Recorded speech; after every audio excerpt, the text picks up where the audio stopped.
আসসালামু আলাইকুম। সাফিন রেডি হয়ে গেছে, সাথে মিশকাতের আম্মুও রেডি হয়ে গেছে। এরপরে সাফিন যখন রেডি, তা এদিকে আর আমি থাকবো না, তো এদিকে দেখি মিশকাতও রেডি, আমিও রেডি। তো আমরা বের হব, কিন্তু বের হওয়ার সময় হয়ে গেল আরেক জ্বালা। সেটা কি, ময়লাগুলা ফেলতে হবে। তাই ময়লাগুলা সাথে নিয়ে আমি বের হলাম, যেন ময়লাগুলা আবার দুর্গন্ধ ছড়াতে পারে।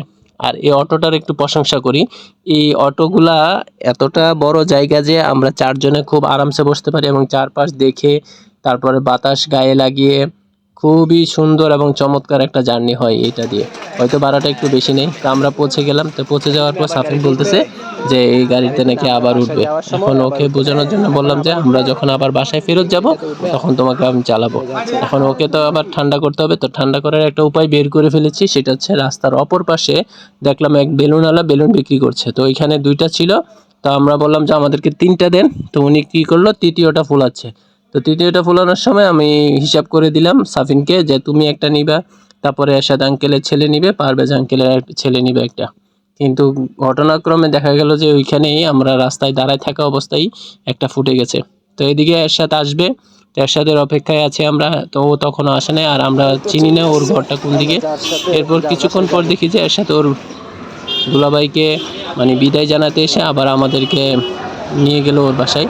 কারণ ওরা ছিল এতক্ষণ ওর বাসায়, তো ওরা চলে যাচ্ছে। তো যাওয়ার সময় এবার আমাকে ওর বাসায় নিয়ে যাচ্ছে। তো ওর বাসা হচ্ছে 3 তলায়।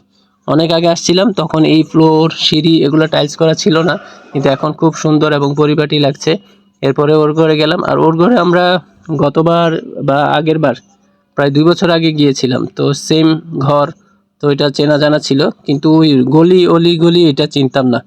আর ওর ঘরে যথেষ্ট আপ্যায়ন হয়েছে, অনেক ধরনের নাস্তার আইটেম ছিল।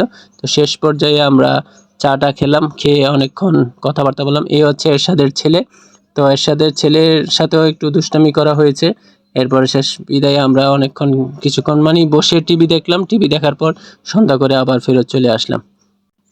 কেমন লাগলো ভিডিওটা সেটা কমেন্টে জানাবেন। আর আজকের মতো এখানে বিদায়। ঈদ মোবারক। আল্লাহ হাফেজ।